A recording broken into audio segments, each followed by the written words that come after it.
Hi guys, it's Kamil here. A few weeks ago I read a post on one of social media platforms that was addressing the guilt of abandoning books that don't give you pleasure and advocating for non-guilt reading for pleasure policy. It triggered a few thoughts in my head that I'll share with you today. First of all, as I stated in the response to that post, a pleasure being a mental state that humans and other conscious animals experience as a positive, enjoyable, and worth seeking is very subjective. Your response to written text will always depend on your experiences, interest, intellectual capacity, and sensitivity, all of which are elements that grow or change with the development of an individual. Furthermore, the pleasure might be used colloquially as a description of instant joy, constant dopamine stimulus one might experience when reading. When reading his or her type of a book, obviously. There are other readers, though, that might opt for a pleasure arising from delaying the immediate joy for the sake of having it accelerated when a more difficult, challenging book, something outside of his/her comfort zone, is finished. I believe I won't be mistaken if I say that in the majority of cases the term reading for pleasure is used when the first category is considered, reading something that provides rather constant, pleasurable stimulus and something that doesn't require too much labor in the process. So reading as a pastime, entertainment, non-goal oriented.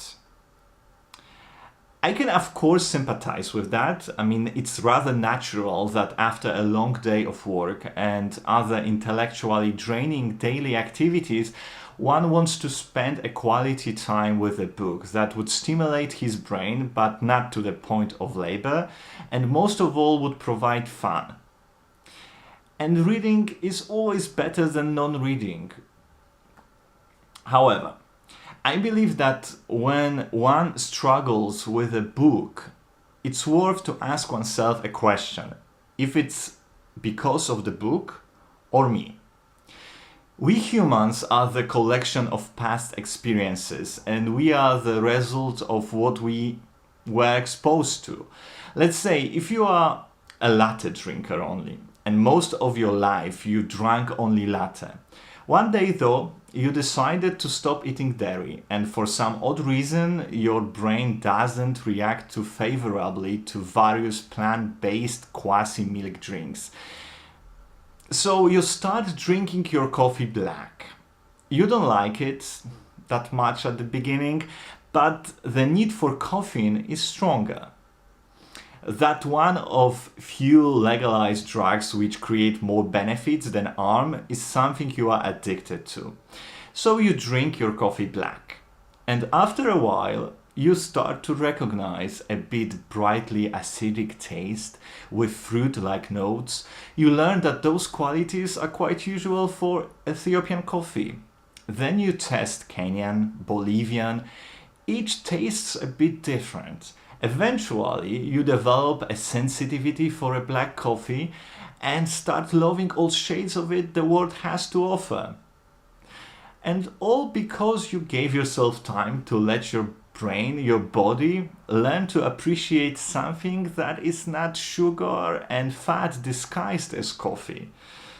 To sugar and fat, our brains, unless used to different flavors, would per default react very favorably because the brain developed in the severe and relatively food-scarce environment of the African savanna. Not mentioning that if you are addicted to sugar, your brain will constantly send signals telling you to eat sugar. Just like when you are addicted to cocaine, it would signal to you to take cocaine. No, I'm not comparing literature to sugar or cocaine. I'm just saying that we are conditioned to like what we know and got used to, and what is processed by our brains in a relatively label-free way. This is a lazy thing. This is one of the elements I personally question about reading for pleasure concept.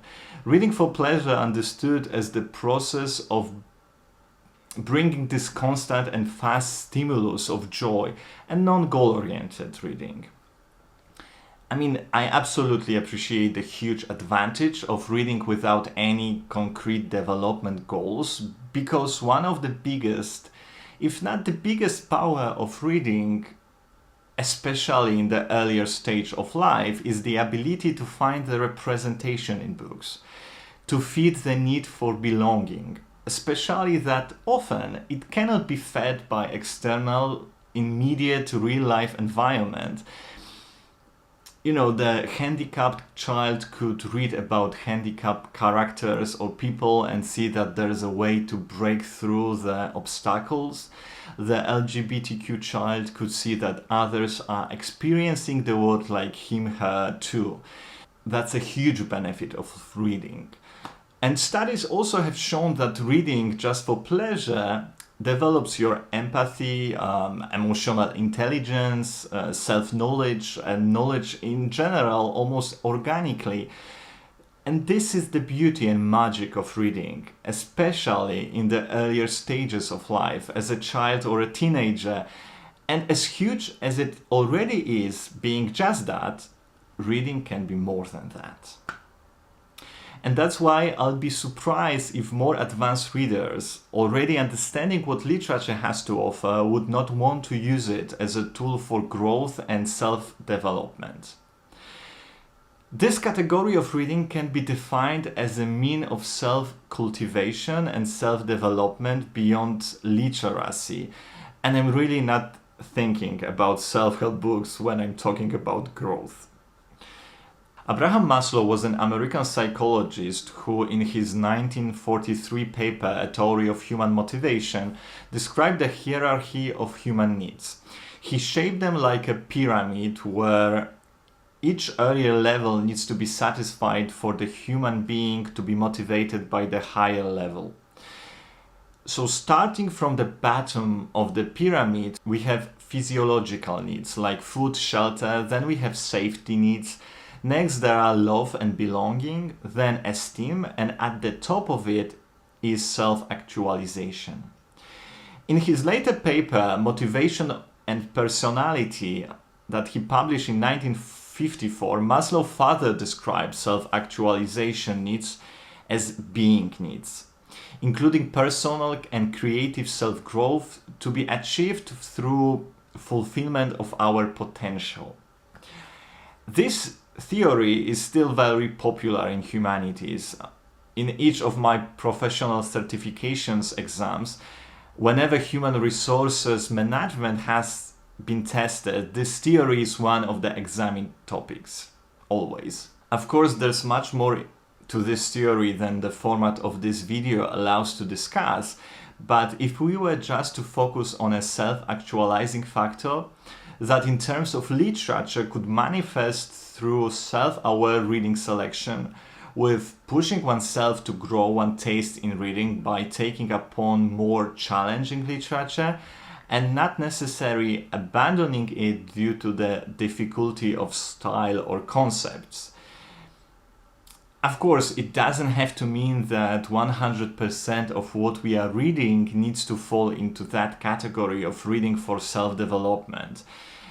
And I see myself that if every single book that I'm reading in any given moment falls within that category, I read less, as those type of books require more work and therefore more self-discipline to find time for reading, or to make myself sit with a book in the evening instead of just scrolling through YouTube.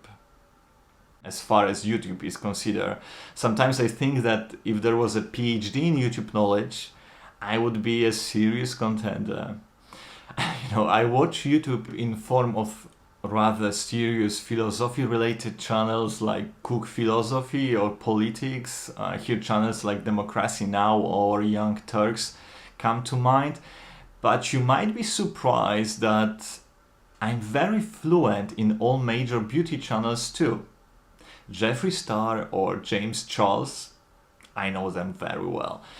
Am I interested in makeup? No, not really. I can see it can be a form of art, but am I into it? No. Do I watch it? Yes, sometimes. Crazy elements of life. What I'm trying to convey is that one might still be a regular human being and still be making aware choices in his/her book selection to read also something that is challenging his taste or his/her intellect. And when we come across the book that doesn't give us an orgasm on every single page, or where we struggle with the writing style or concepts, it might be worth to work a bit with the text rather than abandoning it and jumping to the next book. We are really not necessary on this planet to be bathing in pleasure every single minute of our lives. I know that current day and age media try to convince us otherwise, stupefying us on every corner. And let's face it, our professional environment being more and more specialized is not really the place that is developing us intellectually in the wider manner. So why not use some of our reading time for that? What calamity can happen if we try? We grow smarter, more aware. There are bigger tragedies than that.